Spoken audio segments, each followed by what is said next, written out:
Yeah, let's talk about sports, baby. From the stands of a sports fan, my man Pots and Pans. What's the deal, baby? We talking about the NBA draft. Round 1 just passed yesterday, Wednesday, June 25th. We got a whole bunch of other stuff we're going to discuss as well. But we're going to start off with round 1 of the draft. You can see behind me on the green screen all the teams that were drafting and the order that they had their drafts. We're not going through all of them. That's what we won't do. We're going to go through the top 5. That's what really matters at the point. So number 5, the team that had their pick was the Utah Jazz. Utah Jazz selected Ace Bailey from Rutgers. He played 1 year at Rutgers, and he averaged 17.6 points, 7.2 rebounds, 1.3 assists, and 1.3 blocks per game, with 1 steal, as a matter of fact. And he played, on average, 33.4 minutes per game as well.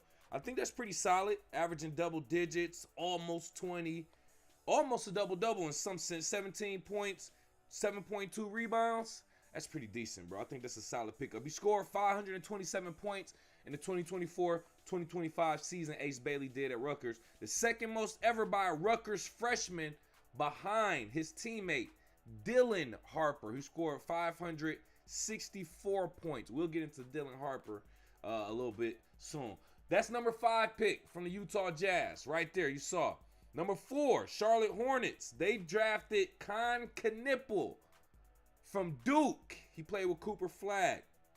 Along with Cooper Flagg, Kaman Malauch, and Knipple himself, they all spent only 1 season at Duke, but Knipple averaged 14.4 points, 4 rebounds, 2.7 assists, and 1 steal. And that's in 30 minutes per game. Solid. He was a 3-point shooter for Duke, by the way. He's a shooter. So that's where his actual game comes from, Con Knipple from Duke. So number 4, got drafted to the Charlotte Hornets. Congratulations, Con Knipple. I know that's pretty dope. Number 3 right here, you can see 76ers. Philadelphia 76ers. They selected VJ Edgecombe from Baylor. He was born in the Bahamas and immigrated to the United States for high school. He just got here not too long ago, within like the last 10 years, I'll say at the very least.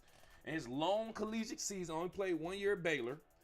Edgecombe averaged 15 points, 5.6 rebounds, 3.2 assists, 2.1 steals. And that's in 32.7 minutes per game. So about 32 minutes, he averaged a decent 15 points, 5.6 rebounds, 3.2 assists, 2.1 steals. Nice. Look like he can be on both ends of the floor with the steals. And 15 points per game, that's pretty nice, man. 76ers got themselves another person to add. At number 2, for the Spurs, they selected Dylan Harper from Rutgers. Now, this is the other teammate we were talking about for Ace Bailey. Dylan Harper, I don't know if you know, but he comes from Ron Harper from the Chicago Bulls. We'll get into that in a minute. But the Harpers overall basketball family. Dylan's father, Ron, played 15 seasons in the NBA, won 5 championships. Put some respect on his name. All while suiting up for the Bulls and the Lakers. Dylan's brother, Ron Harper Jr., currently plays for my Pistons right now. I did not even put it together. I know we got Ron Harper Jr. on our team, the Pistons. I never even thought about, this is Ron Harper's son. That is crazy, bro. But, and now he got his brother in the league. Congratulations to Ron Harper, bro. Getting your sons in the league, too. He got another son, I believe, that's coming up, too. But Dylan's brother, Ron Jr., currently plays for the Pistons as a 2-way player. He averaged, Dylan Harper for the Rutgers, he averaged 22.8 points, 5.3 rebounds, 4.8 assists, 1.2 steals in 13 games. That was before missing a January 2nd game in Indiana. He actually had an ailment, a sickness, an illness that he was dealing with that really kept him away for like a month. But he even tried to come back and fight through it. He played 9 games and he averaged 9.7 points. He played 6 games when he was sick and averaged about 9.7 points. A big difference from 22.8 to 9.7. But he missed 2 more games after that. But he finished his freshman season strong, averaged 21 points, 4 rebounds, 4 assists, and 2.2 steals in the final 10 games of the season. I think that goes to show he got his average right back up to the 20s. He's a baller. He's a baller. Dylan Harper, man. So, hey, man, hope he gets well. He was dealing with that illness. I'm hoping he gets better, man. He gets out there and do his thing because Ron Harper Jr. is a pretty decent player for the Pistons, man. So, the Harpers, man, that's another family dynasty that people aren't paying attention to. I'm starting to see these former NBA superstars or stars have kids and their kids get drafted. And we're seeing them actually they're really good players, some of them. They're really good players. So it's a lot of different former NBA players and former NBA stars who kids are getting there now. We got to pay attention to. So Dylan Harper is one of those kids, man. Congratulations to Dylan Harper, Ryan Harper Jr. And number 1 in the NBA draft, as expected, the Dallas Mavericks did select Cooper Flagg from Duke, who played 1 season at Duke as a freshman. He is the youngest player in this draft, by the way, and he averaged 19.2 points, 7.5 rebounds, 4.2 assists, 1.4 steals, 1.4 blocks in 30 minutes over 37 games. Now that, ladies and gentlemen, is a basketball player. He didn't average more than Dylan Harper. Don't get it messed up. But he's an all-around player. Solid, at least from his 2024-2025 season. He became the 4th freshman in NCAA history to win the Wooden Award. That's an award that only so many players got. It's the nation's top player. He joins Kevin Durant, Anthony Davis, Zion Williamson. Freshman who won this award. Top player in the nation. So congratulations to Cooper Flagg. Very poised, very calm, very mature, at least seems like, for a 19-year-old getting drafted, being number 1 in the NBA, being interviewed by Stephen A. Smith, Kevin Agandi, the other dude, that weird looking dude, and he just seems super calm. Not too hype, not too low, just calm, man. And I kind of like that, man. He's a straight baller from Maine. Former Maine Gatorade Player of the Year, by the way. So, hey, man, Cooper Flagg, super high expectations. These number 1 draft picks, it's always something to kind of to monitor, because not all number 1 draft picks kind of really meets up to their standard or expectations. And it's usually high expectations if you're drafted number 1. You're considered the best player in the country, if not the world, during that specific time. So we're expecting a lot from you. So Cooper Flagg, Dallas Mavericks, congratulations again. Congratulations to all the players. We're not going through all the players that got drafted. Jace Richardson did get drafted as well. Jace Richardson, in case you don't know, that's Jason Richardson's son, former MSU guard. But Jace Richardson was drafted as well. He was drafted to the Orlando Magic with the 25 pick. So you can see number 25 over here. Orlando Magic selected our boy Jace Richardson. Just want to say congratulations to Jace Richardson, man. Only played 1 year at Michigan State. Man, he did his thing too, man. Let me see if I can get his average. Let me see if I can pull up his numbers real quick. But I think it's a beautiful thing, man. And now I hate that he left MSU, that he left Michigan State. I hate that. It's like, I know you don't need the bread. I know you don't. Your dad is Jason Richardson.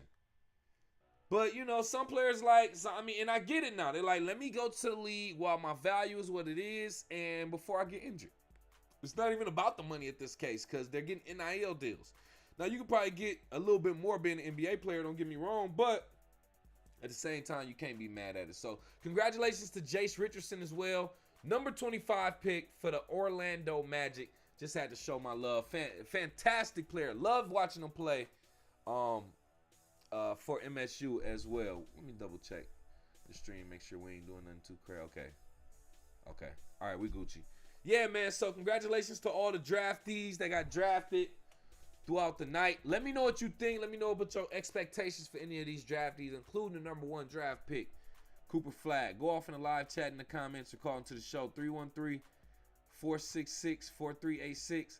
I got another random topic I want to get into. We're going to the old LeBron James, Michael Jordan, and Kobe Bryant discussion. You can see behind me, right, on the green screen. Pause. I just want to talk about this briefly because I've been hearing a lot of talk about greatest player. We hear that. That's what we do in sports. Some people get mad. Kenyon Martin get mad when you compare players and they're great, and even though they're great in their own right. We get it. But this is competition. Competition. Compare. That's what we do, fam. When you play games, there's two teams that go against each other. We're comparing them, and the only way to really know who's best is for them to play. With that being said, Kobe, rest in peace. Jordan, LeBron, who's the best? I want everybody to realize, number one, he is the first one with 23 that made it known, popular. That's why you got players like LeBron wearing 23 and even Kobe wearing 24. Very close to Jordan, by the way. With that being said, listen, everybody talks about their top 3, top 5, whatever, and it's always these 3 for the most part that's in there. If LeBron James isn't automatically number 1 on everybody's list, this is why I want to break it down and say why. You as LeBron James, the all-time leading scorer in NBA history, 4-time NBA champion with 3 different teams, MVP awards, scoring titles, first team All-NBAs, in-season tournament champion, like nobody cares. But you got so many, top 10 and basically all the major stats in NBA history. You're top 10, at least top 10. LeBron James, with all that being said, you still are not unanimously number 1. That says a lot. It got a lot to do with his move from Cleveland to Miami, from Miami to Cleveland, Cleveland to Lakers. A lot of people try to give him respect because he didn't play with a system and won 4. Well, that means if you ask me, if he played with a system, he would have won more. My man's went to 10 finals, bro. If I'm not mistaken, like 9 or 10 in a row, and only came out with 4. Or not consecutively, but he's been to at least 10 finals. And you only come out with 4 rings, bro. With 4 rings, bro. You're 4 for 10 in the finals. And you're supposed to be the most dominant player ever or the best player? Nah, I can't give you that, bro. Kobe Bryant, rest in peace. Kobe Bryant, another prodigy of Jordan, if you ask me. Won 5 championships, all with the same team under an organization, a system, as they call it. So we got to respect that. He won 3. He 3-peated. So that's another feat LeBron James does not have. Kobe Bryant 3-peated. But he also did it with Shaq. And that's what a lot of people say is debatable whether or not they were, whether those 3 rings and that 3-peat was because of Kobe or Shaq. Shaq was the one who got MVP, scoring title, champion, finals MVP in 2000. So Shaq was literally the best player in the league in 2000. So, it's debatable because Kobe has a system. He had Phil Jackson and he had Shaq. Now, Phil Jackson, the coaching, I don't ever like to say it's because of that. But yes, you can say that, but the coach ain't out there playing. It's Shaq and Kobe on the floor. So, Kobe had to go outside of Shaq, pause, and win 2 more. He still didn't get that top number. Not to say that top number is like 10 or 11 from Bill Russell, rest in peace. But he still didn't do what the GOAT did at the very least. So with that being said, rest in peace to Kobe. But he just didn't achieve what Jordan did. Now we go into the God, Jordan. I'm going to make this real brief. Didn't win any titles until year 7 in the league. Drafted in 1985, if I'm not mistaken. Didn't win until 1992. So about 7 seasons went by. Think about it. 7 seasons, you don't win a ring. That was the same thing with LeBron. 7 seasons with the Cleveland Cavaliers. 8 seasons altogether until he won a ring. But LeBron had to leave to get his. Jordan stayed. And they built around him. And they made it work. And that's what I respect, bro. I think if LeBron would have stayed with Cleveland, they would have continuously built around him. And he could have been in the system and possibly built a dynasty there. He didn't do that. Jordan, he won 3 in a row. Three-peated. Left the game, came back, and won 3 in a row again. He three-peated twice. Won finals MVP, scoring titles, MVP, like of all the, bro, give it to this man. Finals MVP, I believe, for all the finals. 6-time finals MVP. Something crazy, bro. Scoring champion, like, it's without a doubt. So I just wanted to say, achieving what LeBron James has done, nobody will probably ever do, and still be ranked number 2 or 3, always behind Jordan, bro. It got to feel crazy. For LeBron, I got to be like, yo, what else do I have to do? Nigga, you got to win about 4 more chips, and we gonna need you to stay with one team, fam. You should have did that a long time ago, but that's how you mess your legacy up. Players don't like to hear that. Switching teams does something to your legacy, especially switching teams to win a championship. It messes up your legacy, fam. From our perspective, from the stands of a sports fan. That's what I'm speaking from. But let me know what you think. Is LeBron James automatically number 1 in your top 3, your top 5? Or where does he rank in your top 3? Go off in the live chat in the comments or call into the show. 313-466-4386. All right, we got another topic or two we want to float through. I want you to be patient with me. This is just a feel-good story right here that I briefly want to discuss. Give me a second, because I want to talk about this. The Golden State Warriors did a good deed from what I'm seeing. Now, this is coming from the Associated Press, APnews.com. Golden State Warriors Basketball Academy partnered with the Twinning Project to launch a 6-week coaching program at Solano State Prison, rescuing participants from violent cycles. Inmates, including Ray Woodford, learned palms down conflict resolution techniques like walking away from fights, then rapping about the experience during graduation ceremonies. The program focused on practical basketball drills and mental training, fostering purpose, community, and improved behavior within the prison environment. The University of Oxford study confirmed, quote, holistic benefit, end quote, showing better inmate behavior, reduced violence, and stronger relationships with staff. Program lead Jeff Adiego noted the initiative also profoundly impacted Warriors coaches, who formed emotional connections with participants during the sessions. The initiative was inspired by successful United Kingdom models involving professional soccer clubs in prison. It is expanding interest from other U.S. pro sports organizations. Graduates received coaching certificates and personalized Warriors jerseys and are now training others, bridging the gap between incarceration and rehabilitation.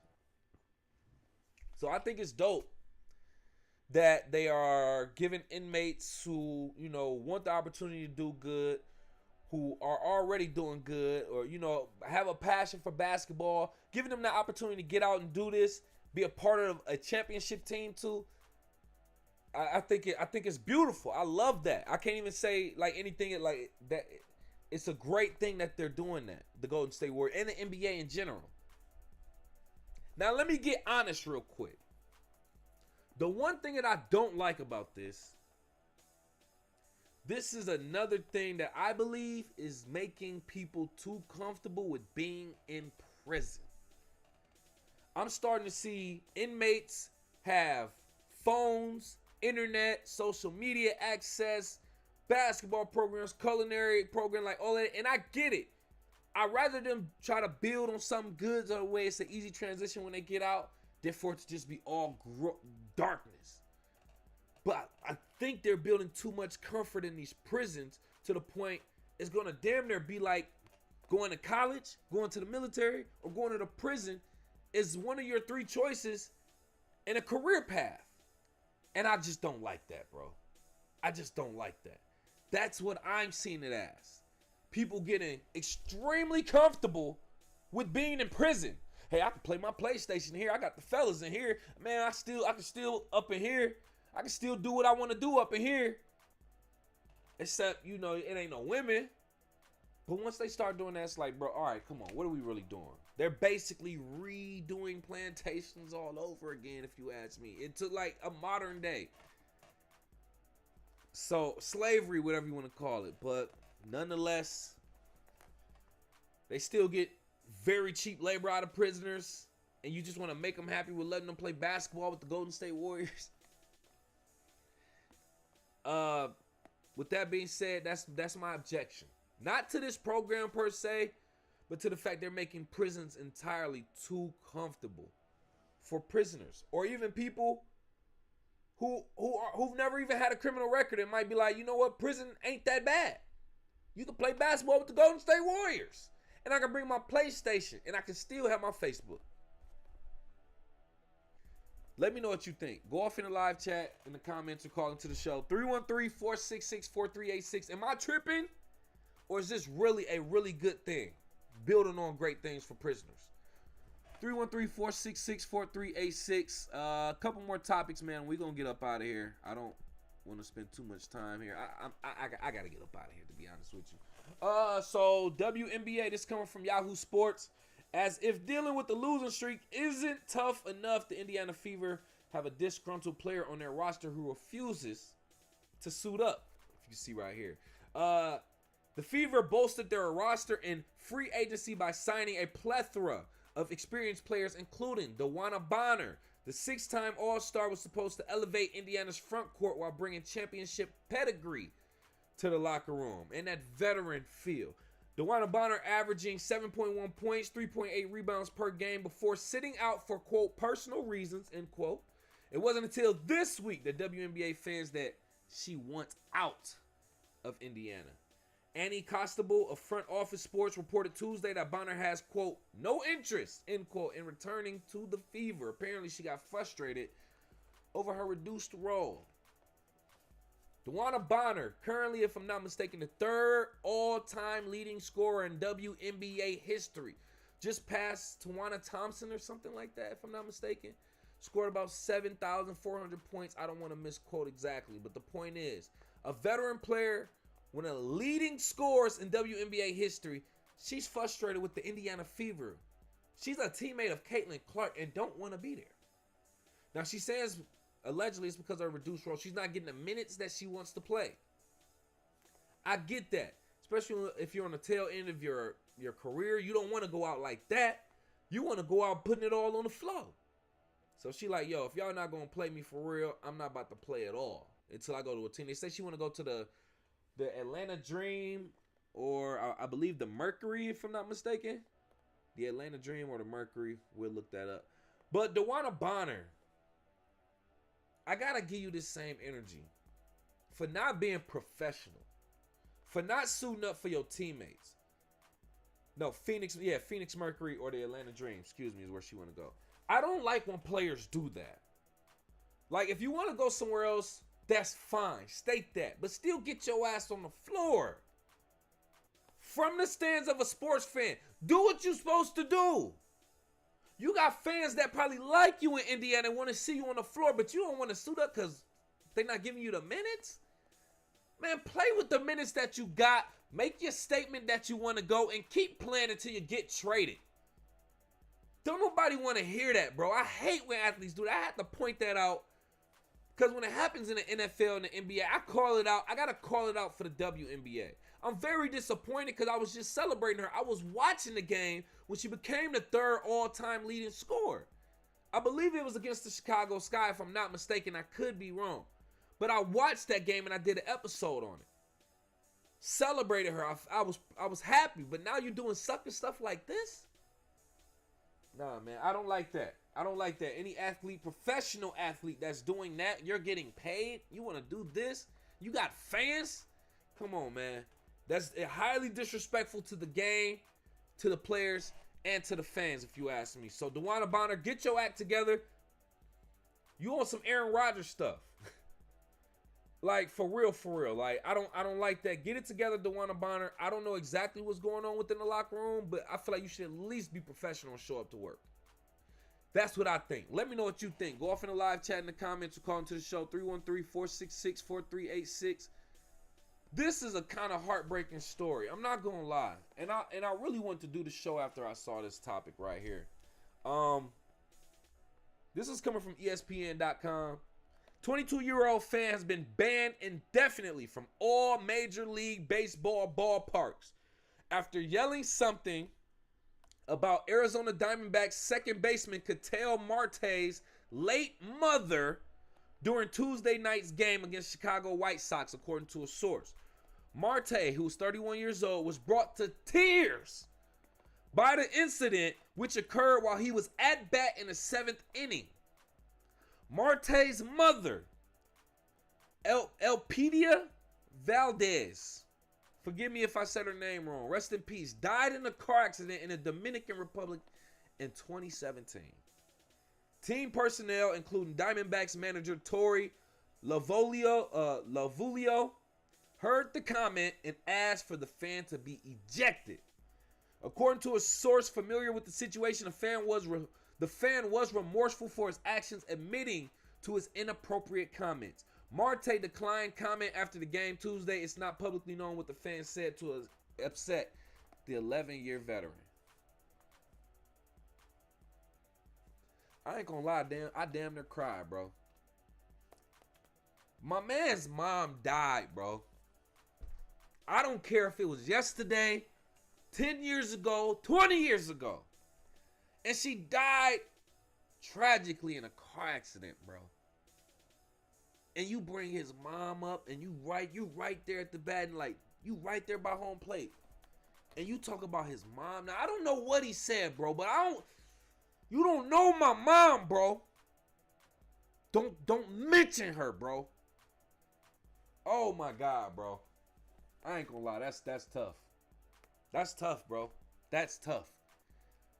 It's hard for me to talk about it now without kind of tearing up, bro. That's tough.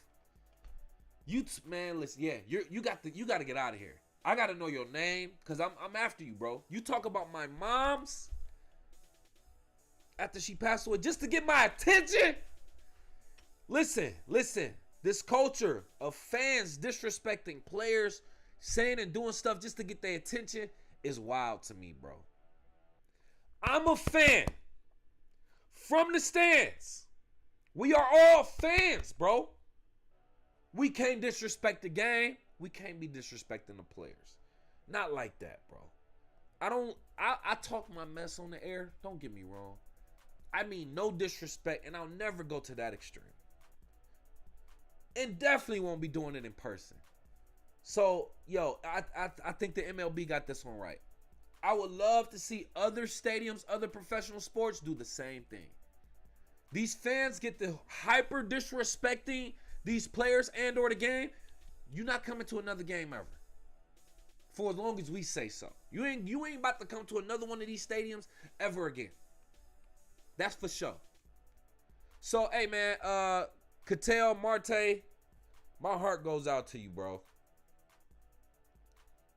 My heart goes out to you, bro. MLB, y'all did good for banning that fan, bro. I just wanted to say that. Hey, man, we going to get up out of here. I had another topic, but we're going to get into that later. Appreciate you for kicking it with KCMC from the stands of a sports fan, man. Make sure you hit that like button, subscribe, and share. We're going to get at you later. Peace.